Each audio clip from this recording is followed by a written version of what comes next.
kehinaan yang terjadi kepada Nabi Muhammad SAW tidak akan menurani, bahkan tidak akan menyentuh martabat beliau. Bagaimana bisa orang mampu menyentuh martabat beliau sedangkan Allah Subhanahu wa taala sudah meninggikan martabat beliau? Dan kalau Allah yang meninggikan seorang, tidak ada satupun yang mampu merendahkan dan menurani martabatnya. Allah Subhanahu wa taala berfirman di suratul Insyirah, "Wa rafa'na laka dzikrak, faman rafa'ahu Allah, man hadzal ladzi yakhfidu?" Barang siapa yang ditinggikan oleh Allah, siapa ya? Tunjukkan kepada saya orang yang mampu menjatuhkan martabatnya. Kalau Allah sudah meninggikan, "Wa rafa'na laka dzikrak." Melangkah untuk membela Nabi Muhammad sallallahu alaihi wasallam, jangan kita memiliki keputusan di saat sakit hati. Memang kita sebagai orang muslim, sikap kita terhadap apa yang terjadi, boleh kita merasa disakiti, boleh kita merasa dihina, boleh kita merasa dijatuhkan kehormatan kita, tapi tidak boleh mengambil keputusan apapun terhadap kasus seperti ini dengan emosi dan sikap amarahan. Karena ini pasti akibatnya tidak baik. Kita harus berfikir bijaksana, berfikir baik, dan kita sebarkan akhlak Nabi Muhammad sallallahu alaihi wasallam melalui kemuliaan akhlak dan keagungan akhlak Nabi Muhammad sallallahu alaihi wasallam. Dan justru teruji akhlak seorang ketika tertekan dengan kehinaan, tertekan dengan ujian, tertekan dengan musibah, baru akan terlihat apa sikap kita. Apakah sikap kita lembut, apakah sikap kita amar ma'ruf nahi munkar dengan sifat kasih sayang, atau kita akan berkeras dan berkasar. Dan ini menunjukkan bagaimana bisa terlihat dari sikap kita yang muncul adalah akhlak Nabi Muhammad atau mohon maaf akhlak jahiliyah. Menurut saya, Nabi Muhammad, kalau kita betul-betul ingin membela Nabi Muhammad SAW, ayo mari kita wujudkan dan membangkitkan akhlak Nabi Muhammad SAW dalam kehidupan kita sehari-hari. Yang terjadi di negeri kita Indonesia bukan krisis pemerintah, bukan krisis DPR, bukan krisis akhlak, bukan krisis ekonomi, bukan krisis politik, tapi yang kita hadapi dan cukup lama menghadapi tantangan adalah krisis akhlak. Kita belum mempersiapkan diri untuk mendapatkan sifat kejujuran. Nabi Muhammad sebelum jadi Nabi sudah dikenal as-sadiqul amin, orang yang paling jujur dan amanah. Ini sebelum jadi Nabi, apalagi kalau sudah menjadi Nabi. Nabi Muhammad sallallahu alaihi wasallam menunjukkan akhlak yang rahmatan lil alamin, termasuk terhadap orang-orang yang mencaci makinya dan menghinanya sallallahu alaihi wasallam. Dan selalu saya berkata kepada semua jamaah, adakah di antara kamu yang pernah di saat salat, sujud di rumah, di masjid, di musalla, dan di saat kita sujud ada orang buang kotoran sapi di atas kepala kita? Pernah kira-kira terjadi seumur hidup kita? Kalau belum pernah terjadi, berarti mohon maaf, kita belum diuji. Karena Rasulullah sallallahu alaihi wasallam pernah dihina, pernah dibuang kotoran unta di atas kepalanya ketika dia sujud di depan Ka'bah. Sampai datang anaknya Siti Fatimah membersihkan kotoran itu. Dan Rasulullah SAW berdiri mengangkat tangan, bukan mendoakan mereka celaka. Bahkan Rasulullah SAW berkata, Allahumma hdi qawmi fa innahum la ya'lamun. Menurut saya yang terjadi di Perancis ini, keputusan dari pemerintahan Perancis yang didukung oleh Presiden Perancis ini, semua berdasarkan dengan kesakitan hati mereka terhadap kejayaan Islam. Mereka sudah mendapatkan kehinaan dengan seorang wanita yang diselamatkan dari negara Mali dan didatangkan dan langsung disambut oleh Presiden Perancis di bandara dengan pesawat pribadi, dan kemudian dia menyampaikan, nama saya Maryam dan sudah saya menjadi orang Islam, seorang wanita yang usia 75 tahun. Sudah dari situ mulai langkah kesakitan hati mereka terhadap kejayaan Islam dan kesuksesan Islam.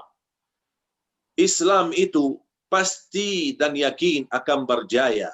Kita mau terlibat dalam kejayaan Islam maupun kita tidak terlibat. Kita ikut mengikuti akhlak Nabi Muhammad dan mempraktik akhlak Nabi Muhammad maupun kita tidak ikut, semua tambah Allah menunggu pertolongan kita. Allah akan menolong agamanya karena Allah telah menjanjikan sebagaimana di surah As-Saff, yuriduna liyutfi'u nurallahi biafwahihim. Mereka berupaya memadamkan cahaya Allah, memadamkan cahaya Rasulullah, memadamkan cahaya Al-Quran. Tapi kata Allah, wallahu mutimmu nurihi. Di qiraat, wallahu mutimmu nurahu walau karihal kafirun. Akan Allah sempurnakan cahaya agamanya di muka bumi walaupun orang kafir membencinya. Tinggal tugas kita, maukah kita terlibat dalam kejayaan Islam? Maukah kita terlibat dalam menolong agama Islam? Karena agama Islam pasti ditolong oleh Allah. Kita mau tidak mau, kita suka tidak suka. Tapi bahagialah seorang yang namanya di situ tertulis dalam sejarah memperjuangkan Islam. Dan dia termasuk orang-orang yang menolong agama Islam dan juga menolong Rasulullah sallallahu alaihi wasallam.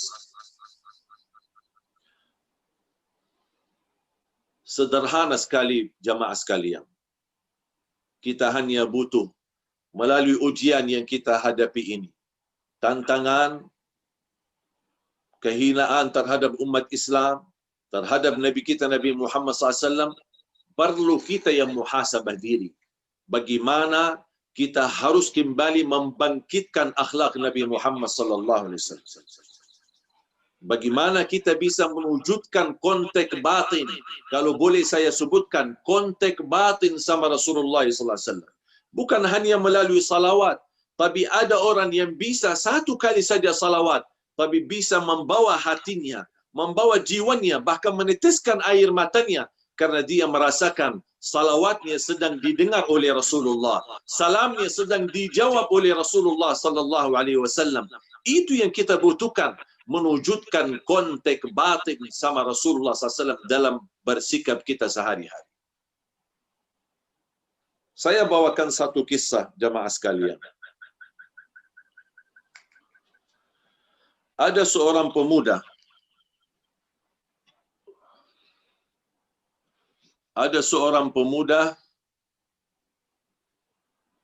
yang pernah bertemu dengan gurunya dan dia minta amalan supaya bisa mimpi Nabi Muhammad sallallahu alaihi wasallam.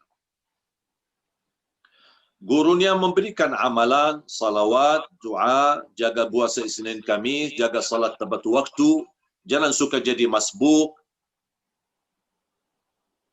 Sambil saya pernah bertanya sama seorang guru saya di Madinah.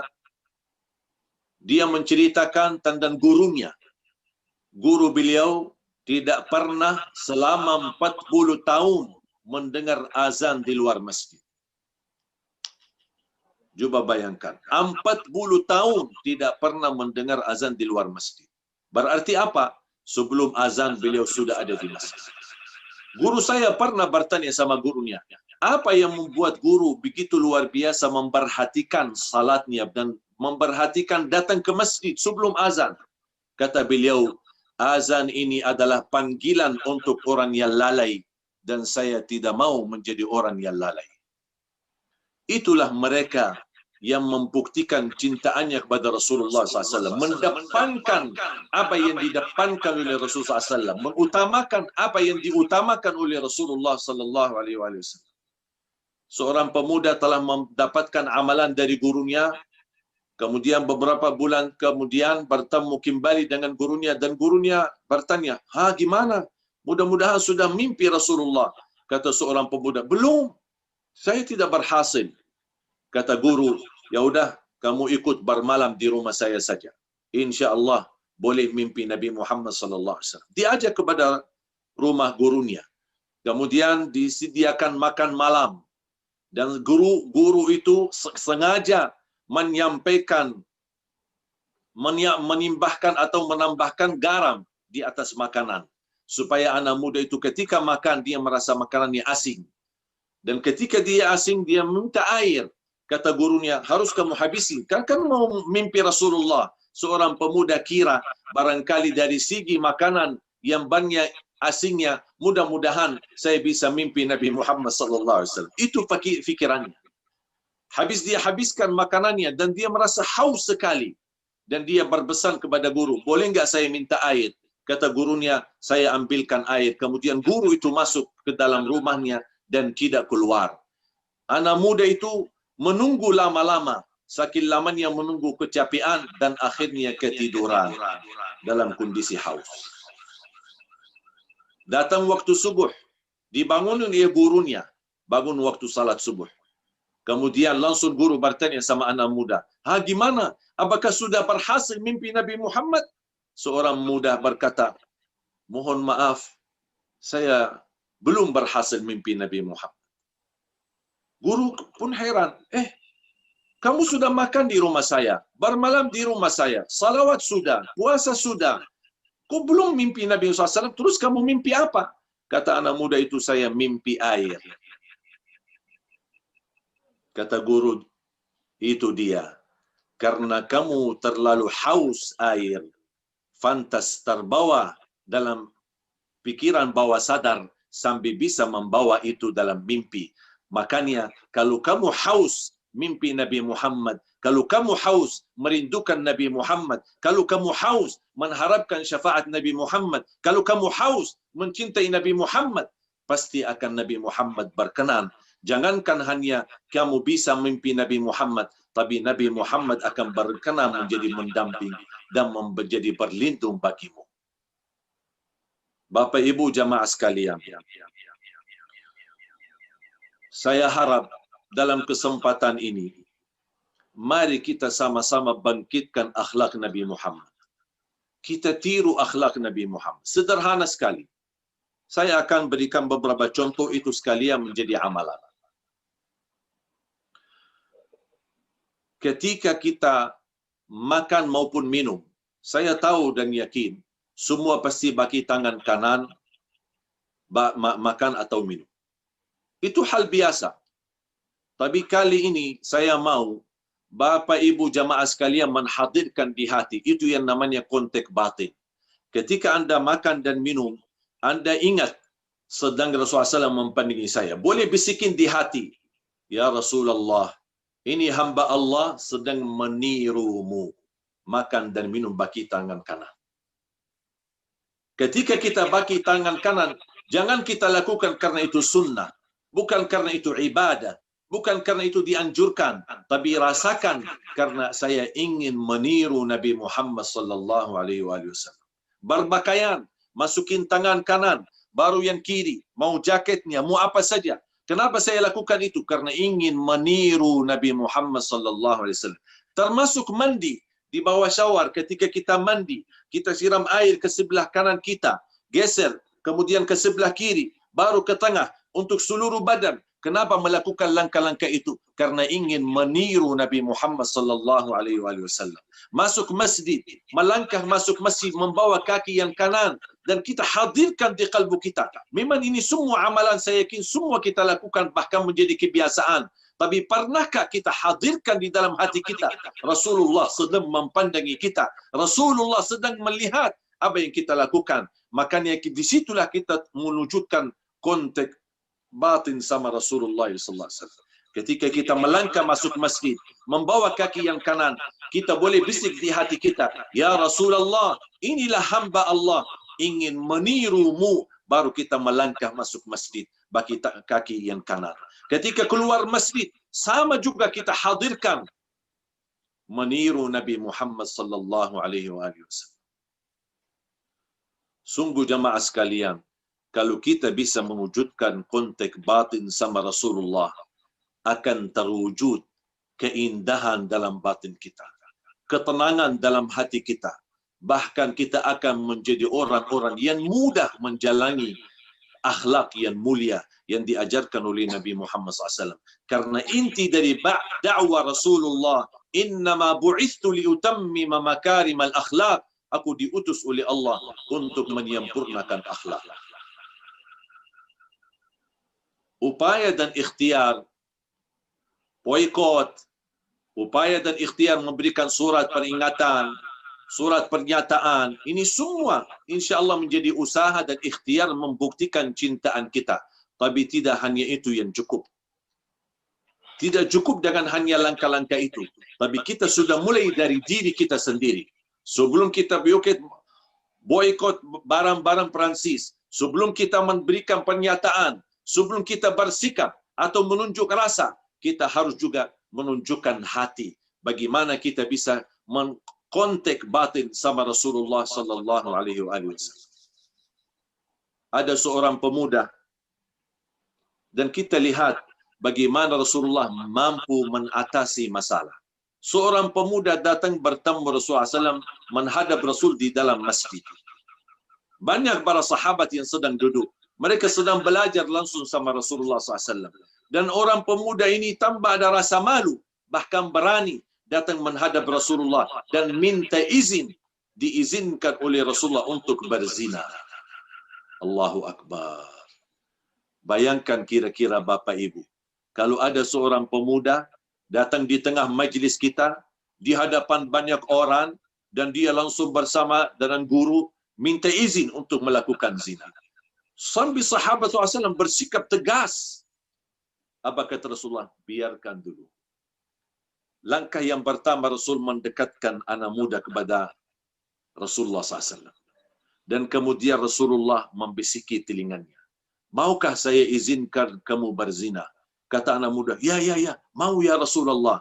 Kata Rasulullah, boleh kamu berzina. Tapi ingat, ada kira-kira maukah orang-orang menzinahi ibumu? Tak mau ya Rasulullah. Kira-kira mau enggak ada orang berzina kepada istrimu? Tak mau ya Rasulullah. Kira-kira maukah orang-orang berzina dengan adikmu yang perempuan? Tak mau ya Rasulullah. Sambil begitu Rasulullah SAW membisiki di telinganya, supaya orang itu sadar diri sendiri terhadap perilaku zina. Habis itu Rasulullah SAW menaruh tangan kanan di atas dadanya dan mendoakan, Allahumma tahhir qalbah wa hassin farjah waghfir dzambah. Ya Allah, sucikan hatinya, jagalah kehormatannya, dan lindungi dan ampunilah dosanya. Apa kata pemuda itu? Demi Allah, ketika saya datang menghadap Rasulullah, yang paling aku suka di hatiku adalah berzina. Ketika saya keluar dari masjid bertemu Rasulullah SAW, yang paling aku benci adalah zina. Begitulah cara Nabi Muhammad SAW mengatasi masalah. Perlu kita bangkitkan kejujuran, akhlak yang mulia, akhlak yang baik. Kita perlu bangkitkan dan kita tingkatkan kesabaran menghadapi tantangan.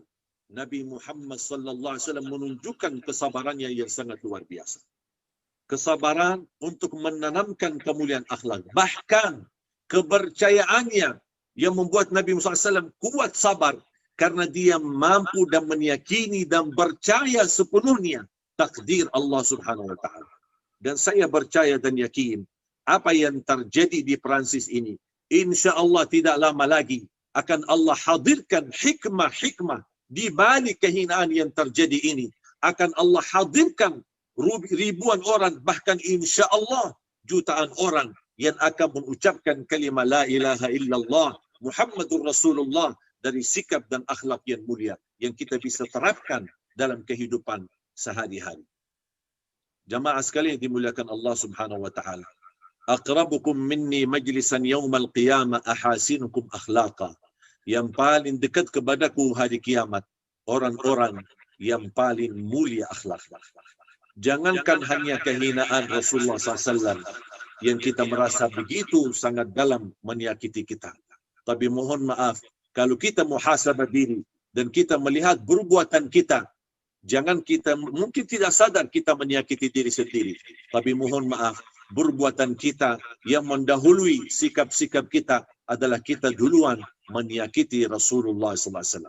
Kalau di Perancis menyakiti kita, tapi kita yang duluan menyakiti Rasulullah SAW. Kira-kira mana yang lebih parah? Menyakiti Rasulullah atau Perancis menyakiti kita? Makanya jamaah sekalian, ayo mari kita sama-sama bersatu, menanamkan kejujuran di antara kita, menjaga kebersamaan dan kebersatuan. Boleh ada berbeda pandangan, boleh ada berbeda pendapat, tapi kita harus belajar saling menghormati. Kita melihat contoh sederhana Bapak Gubernur. Berapa kali dicaci maki, berapa kali dibuka kekurangannya, berapa kali dibuka aibnya, berapa kali dibicarakan berbagai macam. Kalau dia hanya setiap ada orang menghina, mencaci maki dan dia dihentikan perjuangannya dan dia stop dan dia bersikap sakit hati terhadap kehinaan itu, Jakarta tidak akan maju dan mendapatkan ratusan atau puluhan, bisa ratusan penghargaan yang didapat oleh seorang gubernur DKI Jakarta. Saya yakin apa yang beliau dapat, dia hanya memberi yang terbaik. Karena kita tahu dan kita belajar, tidak semua orang suka. Dan tidak semua orang pasti mau apa yang kita berjuangkan. Makanya kita terus, sebagaimana kata orang terdahulu, wal qafilatu tasir wal kilabu tambuh. Biarpun perjuangan kita terus berlanjut dan perjuangan kita terus berjalan, walaupun anjing-anjing itu bersuara keras untuk menjatuhkan kita, biarkan aja. Biarkan aja. Wa idza khatabahumul jahilun qalu salama. Dan kita terus memperjuangkan yang terbaik, usaha yang terbaik dan sikap yang terbaik untuk menunjukkan rasa cinta kita kepada Nabi Muhammad SAW. Jangan kita memilih hanya yang biasa-biasa. Tapi kalau kita ingin menunjukkan cintanya luar biasa kepada Rasulullah, kita tunjukkan juga sikap yang luar biasa, akhlak yang luar biasa, dan juga perbuatan yang luar biasa terhadap orang muslim, terhadap non-muslim. Karena menurut saya, yang akhlak Nabi Muhammad yang kita terapkan dalam kehidupan kita, itu dakwah bil hal. Tidak perlu kita punya banyak ilmu, tidak perlu jadi ustaz. Hanya dengan akhlak bil hal, kita akan mendapatkan kemuliaan di sisi Allah Subhanahu wa taala. Bahkan kita akan terpilih menjadi orang terdekat sama Rasulullah sallallahu alaihi wasallam. Saya akhiri sebuah pesan. Nabi Muhammad sallallahu alaihi wasallam tidak pernah lupa sama kita. Setiap langkah doanya pasti mendoakan kita. Bahkan ketika Rasulullah SAW habis telah memakamkan seorang sahabat, Rasulullah SAW duduk dan menunjukkan rasa kesedihannya dan meneteskan air mata. Dan sahabat bertanya, ya Rasulullah, kenapa? Ada apa? Apa yang terjadi? Apakah ada sebuah peristiwa yang terjadi yang kami belum bisa mempandanginya dan tidak bisa melihatnya? Kata Rasulullah, tidak. Walakinni tadhakkartu ikhwani. Tidak ada apa-apa, cuma saya baru saja ingat saudaraku. Kata sahabat, kami bukan saudaramu ya Rasulullah. Kata Rasulullah, kalian adalah sahabatku. Tapi saudaraku, orang-orang yang datang setelahku. Mereka mencintai aku. Mereka percaya kepada apa yang saya bawa. Dan mereka siap membelaku. Menurbangkan darahnya. Menurbangkan hartanya. Menurbangkan segalanya. Untuk aku. Walaupun mereka belum bertemu dengan aku. Saya mengambil pelajaran dari cerita ini. Rasulullah saja merindukan kita. Sambil Rasulullah SAW meneteskan air mata untuk bertemu dengan kita. Sambil Rasul berpesan kepada sahabat, tolong sampaikan kepada mereka, aku menunggu mereka di hadapan pintu surga dan aku akan bagikan air kautsar, min ma'il kautsar. Barang siapa yang sekali minum dari tangan Nabi Muhammad sallallahu alaihi wasallam tidak akan haus selama-lamanya. Makanya Bapak Ibu, jangan ada di antara kita yang terhalang bertemu Nabi Muhammad.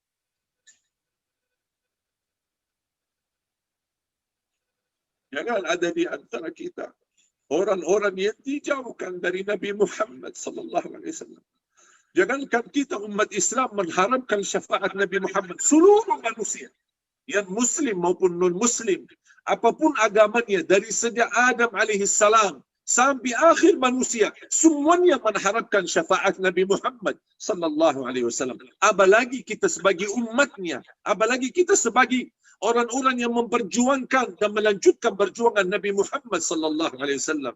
Makanya jangan sampai kita orang-orang yang mengecewakan Nabi Muhammad.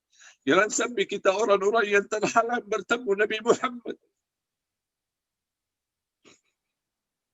Saya ingat satu hadis Rasulullah SAW ketika ada seorang sahabat, "As'aluka ya Rasulullah murafaqataka fil jannah."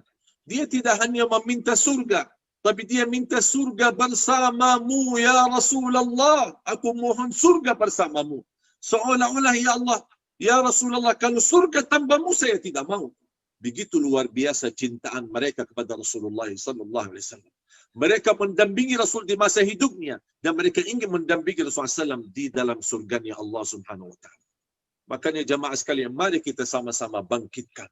Jangan kita hanya berakhlak mulia di luar rumah, tapi banyak sekali orang-orang yang bermasalah dalam rumah tangganya, yang tidak mampu menunjukkan akhlak Nabi Muhammad. Padahal Rasulullah SAW bersabda, orang laki-laki yang termulia akhlaknya adalah yang termulia akhlaknya bersama istrinya dan keluarganya.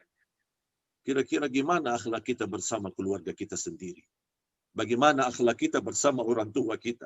Bagaimana akhlak kita bersama istri kita? Bagaimana akhlak kita bersama keluarga besar kita? Bagaimana akhlak kita bersama tetangga-tetangga kita? Orang-orang yang dekat sama kita. Kalau mereka tidak bisa merasakan kemuliaan akhlak Nabi Muhammad dalam diri kita, apalagi orang yang di posisinya jauh. Makanya mudah-mudahan Allah anugerahkan kepada kita semua menjadi orang-orang bukan hanya yang mencintai Nabi Muhammad, tapi insya Allah kita semua termasuk orang yang dicintai oleh Nabi Muhammad sallallahu alaihi wasallam, dan kita semua termasuk orang yang mendapatkan syafaat Nabi Muhammad sallallahu alaihi wasallam. Jazakumullahu khairan. Mudah-mudahan sebagaimana Allah berikan kemudahan kita bertemu dalam acara ini.